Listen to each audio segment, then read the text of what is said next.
Assalamualaikum warahmatullahi wabarakatuh. Hamidanillah wa musalliyan wa musalliman ala Rasulillah Sayyidina Muhammad ibn Abdillah wa ala alihi wa sahbihi wa man walah, amma ba'du.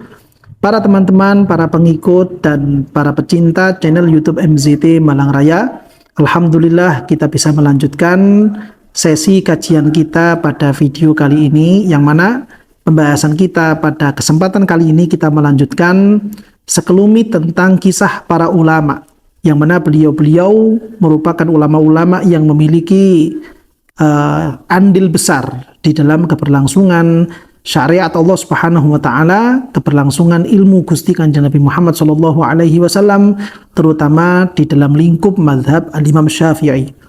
Di antara para ulama-ulama yang memiliki andil besar, memiliki kontribusi yang luar biasa untuk umat Islam semuanya.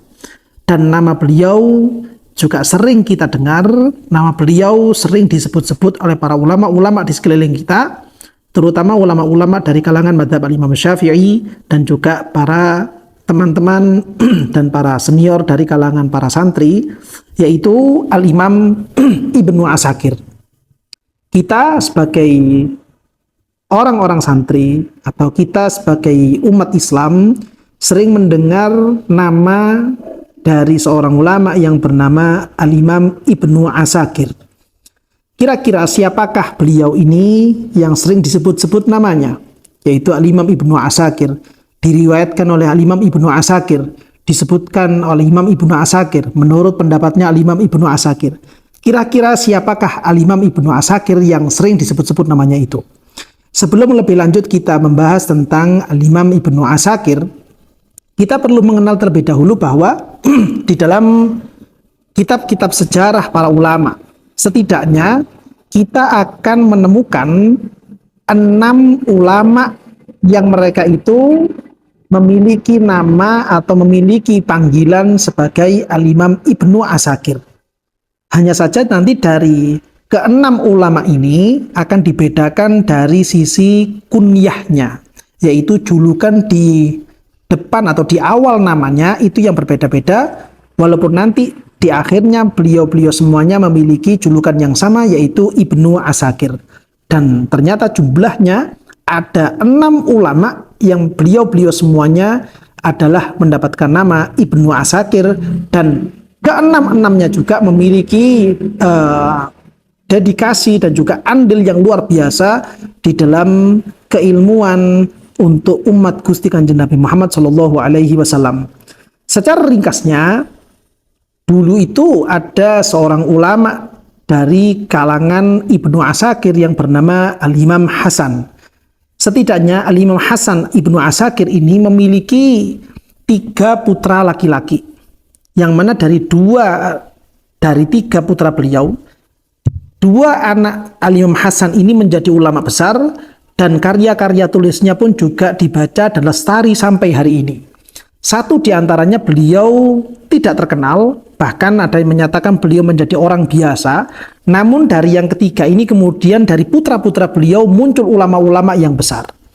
Yang pertama, putra dari Al-Imam Hasan Ibnu Asakir adalah yang memiliki nama Hibatullah. Lalu kemudian ada lagi yang namanya Ali bin Hasan Ibnu Asakir. Lalu kemudian yang ketiga yaitu adalah Muhammad bin Hasan Ibnu Asakir. Jadi kalau kita rangkum, beliau semuanya totalnya itu adalah Hibatullah bin Muhammad bin Hasan Ibnu Asakir. Lalu kemudian ada lagi yang namanya itu Ali bin Hasan Ibnu Asakir.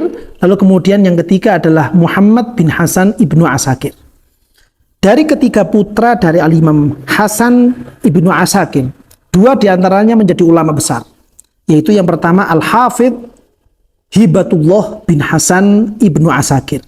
Beliau menjadi ulama hadis yang luar biasa, bahkan beliau itu menjadi ulama hadis yang dijuluki dengan Al-Hafidh, yang mana julukan Al-Hafidh ini merupakan tingkatan pakar hadis di atasnya seorang musnid, di atasnya seorang muhaddits.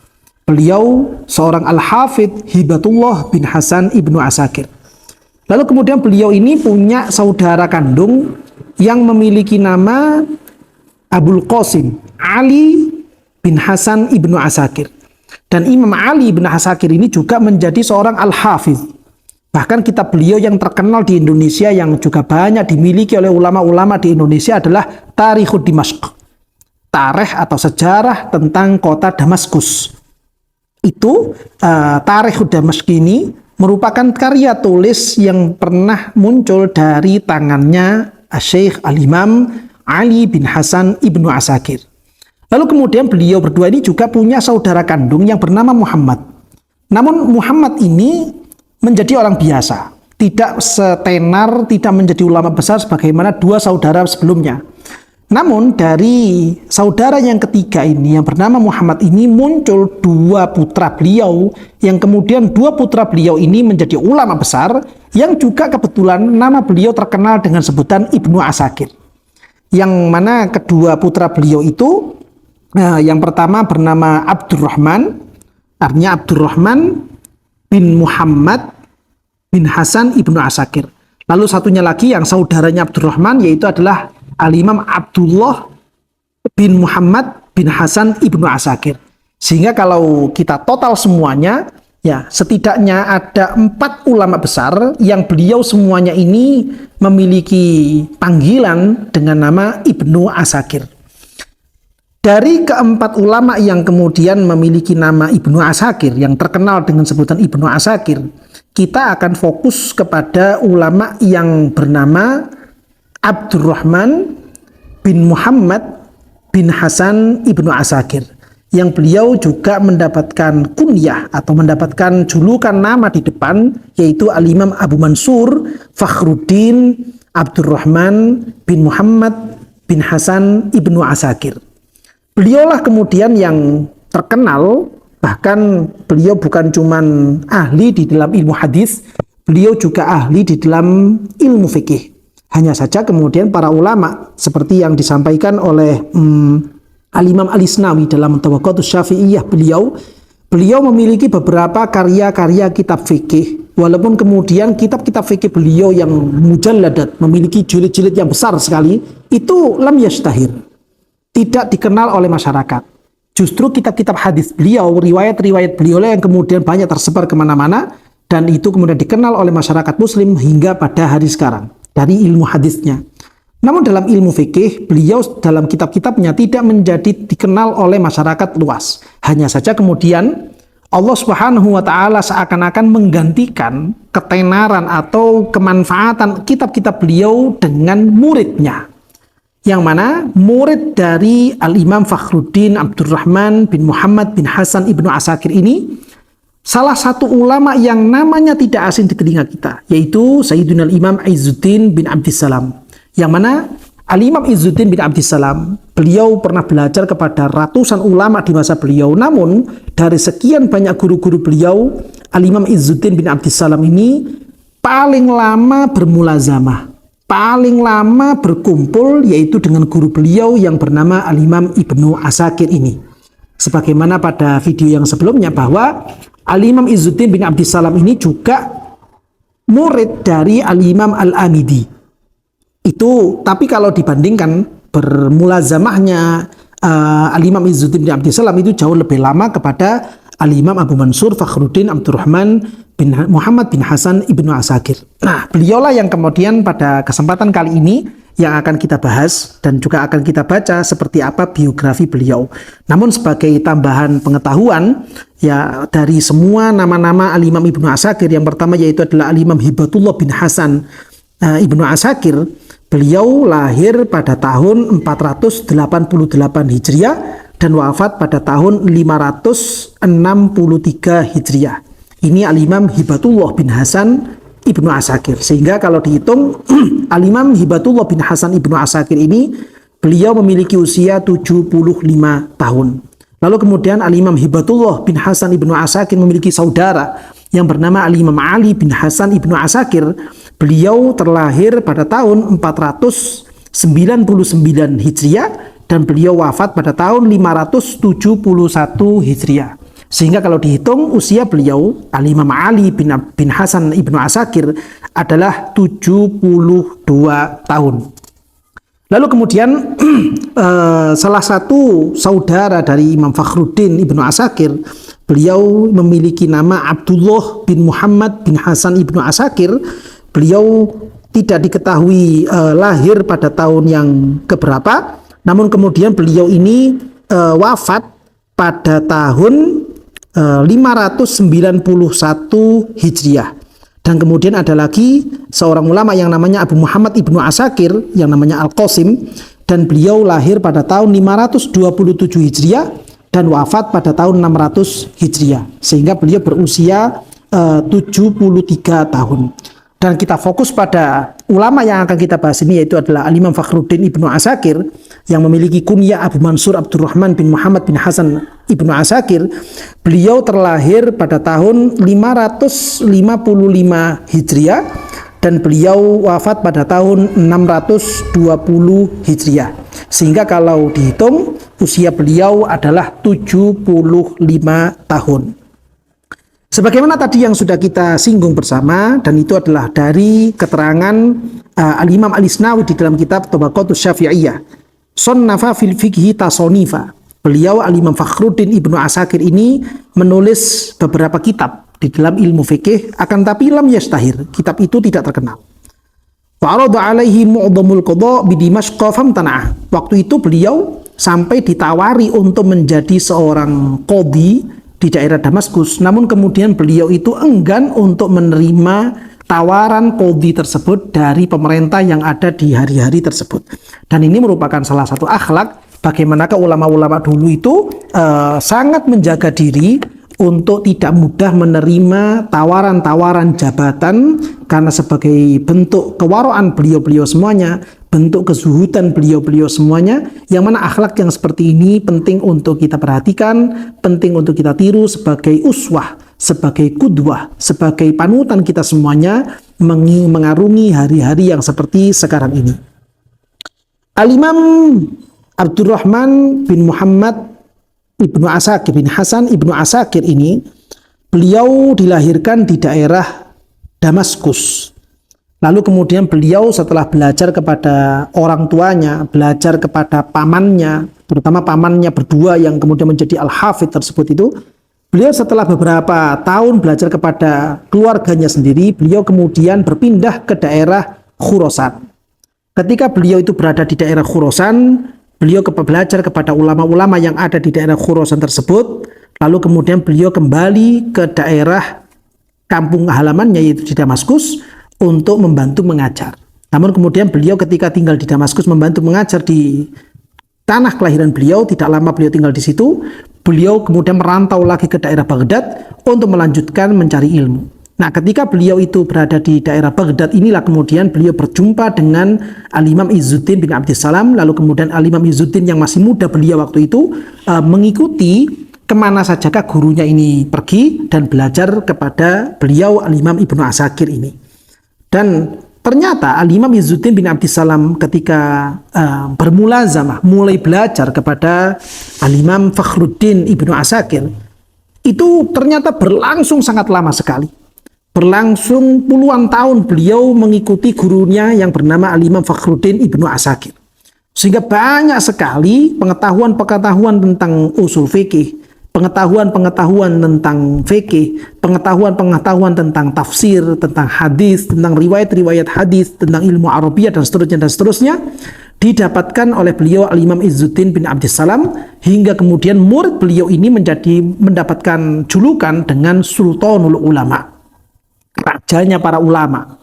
Padahal Al-Imam Izzuddin bin Abdissalam ini banyak mendapatkan pengetahuan seperti itu dari guru beliau yang bernama Al-Imam Fakhruddin Ibnu Abdissalam, Al-Imam Fakhruddin Abdurrahman bin Muhammad bin Hasan Ibnu Asakir. Setelah itu kemudian beliau kembali ke kampung halamannya, dan kemudian beliau berdakwah di daerah itu, dan kemudian mengajar di beberapa madrasah-madrasah yang ada di situ, dan juga beliau mengajar di daerah Baghdad. Beliau sesekali ke Baghdad untuk mengajar, kemudian kembali lagi ke Damaskus, mengajar Damaskus lagi, kemudian beliau mengajar lagi di Baghdad, kembali pulang lagi.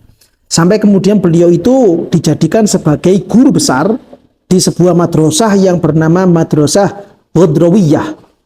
Bahkan Madrasah Ghadrawiyah ini guru pertamanya atau rektor pertamanya adalah beliau Al-Imam Ibnu Asakir.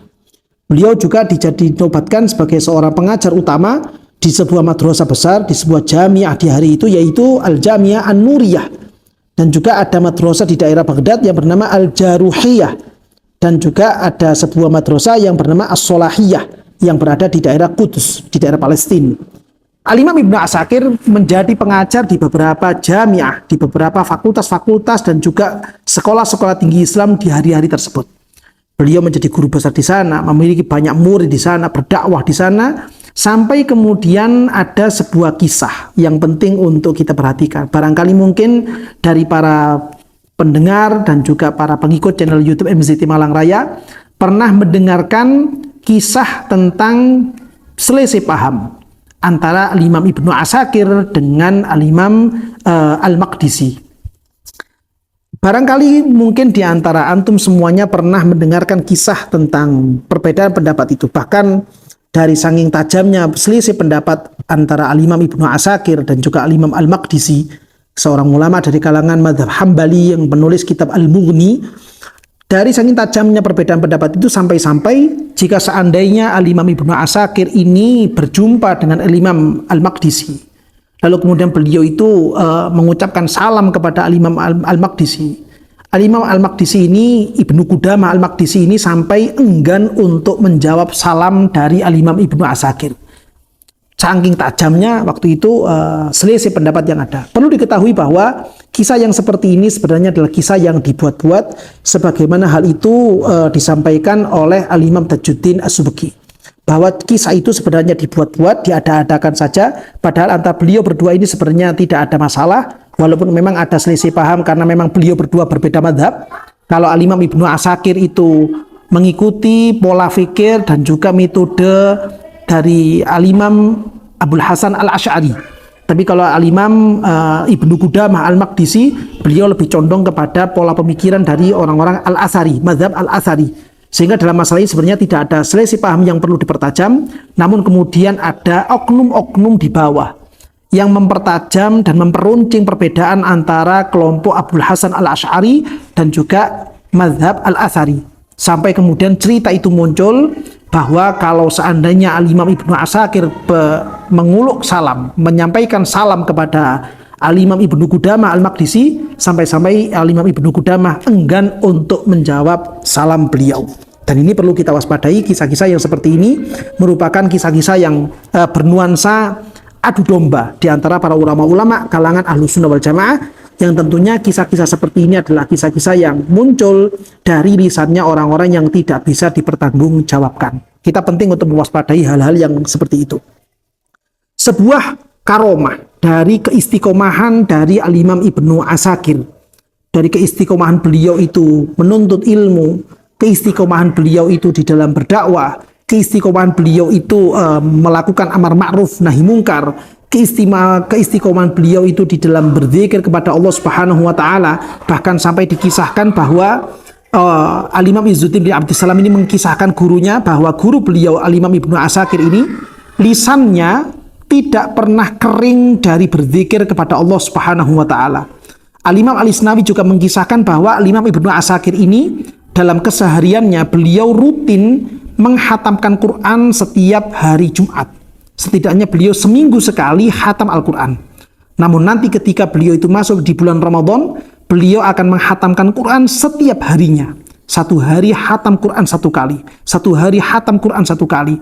Dalam usia beliau selama 70 tahun sekian, beliau menghabiskan usianya untuk taat kepada Allah Subhanahu wa taala, dihabiskan untuk ilmu, dihabiskan untuk mengajar, dihabiskan untuk ibadah kepada Allah Subhanahu wa taala, sampai kemudian hal ini banyak diketahui oleh santri-santri beliau, banyak diketahui oleh orang di sekeliling beliau yang pernah berjumpa dengan Al-Imam Ibnu Asakir, sehingga dari keistiqomahan yang seperti ini Allah Subhanahu wa taala mengkaruniakan kondisi kewafatan yang sangat bisa dipastikan dan sangat nampak sekali bahwa beliau meninggal dunia dalam keadaan husnul khotimah.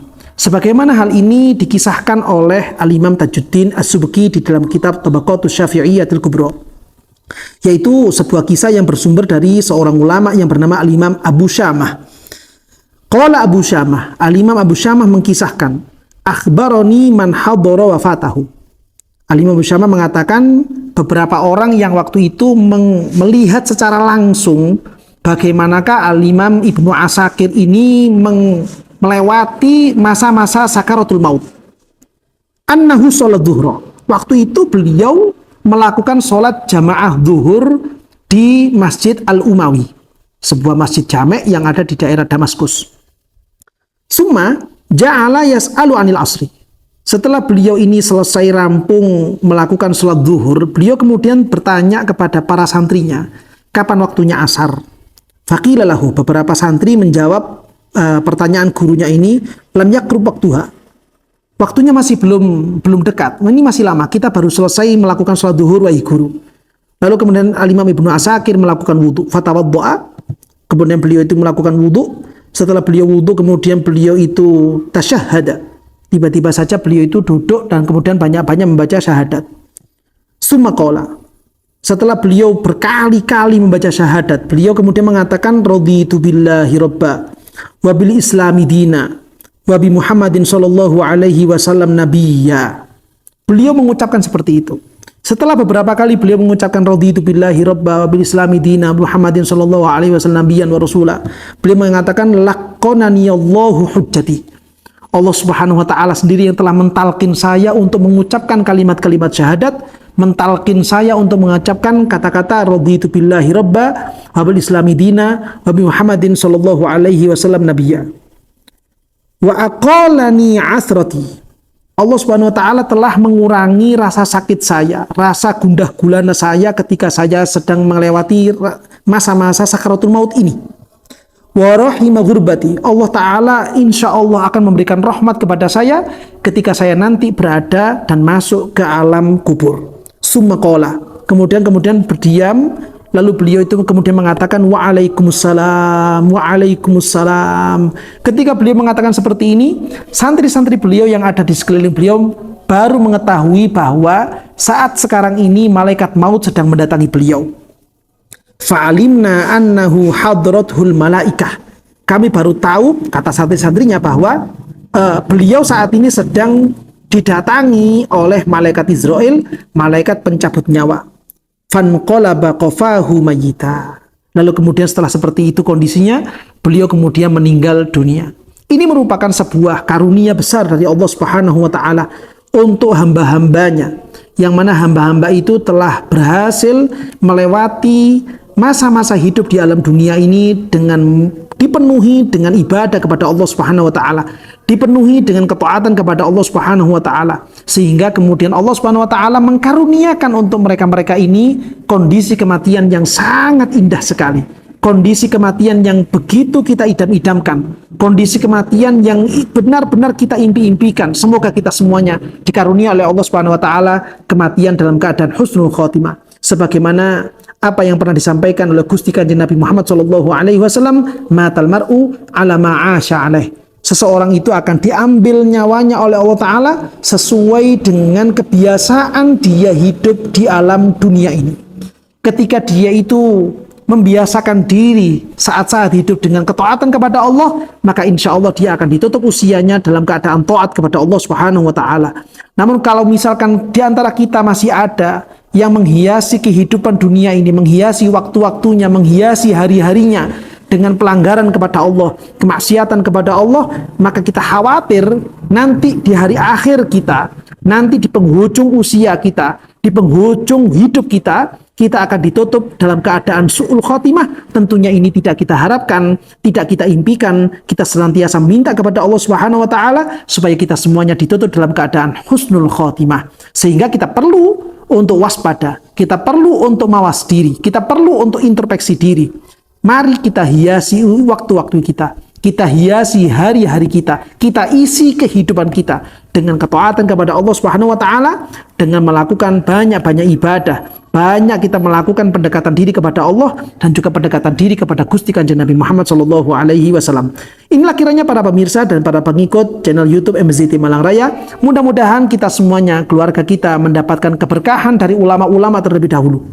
ulama-ulama terdahulu telah terbukti kehidupannya, sehingga kita bisa mendapatkan keberkahan beliau-beliau semuanya, dan kita bisa menjadi orang-orang yang diridhoi oleh Allah Ta'ala sebagaimana beliau-beliau semuanya, dan kita bisa menjadi orang-orang yang dekat kepada Gusti Kanjeng Nabi Muhammad SAW. Amin ya rabbal alamin.